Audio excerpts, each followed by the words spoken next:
यार अली आई दूए त्रिये ध्याड़े दा नजर नहीं आ रहा। वो है किथे यार आजकल?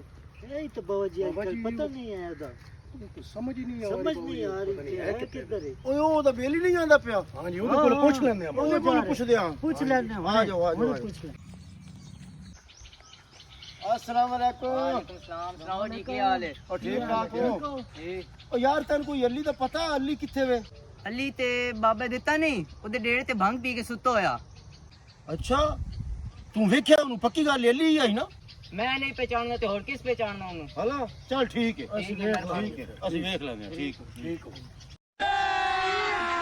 अभी मजा आएगा ना भिड़ो बेली से नागिन निकाली मुन्ना बटोड़ा लगला बेली से नागिन no, no, no, no.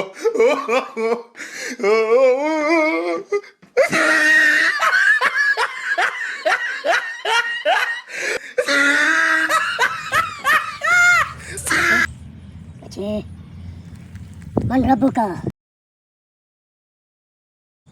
तू कौन है? मैं फरिश्ता। मन रब्बू का मन दीन का। तेरा टाइम पूरा हो गया है।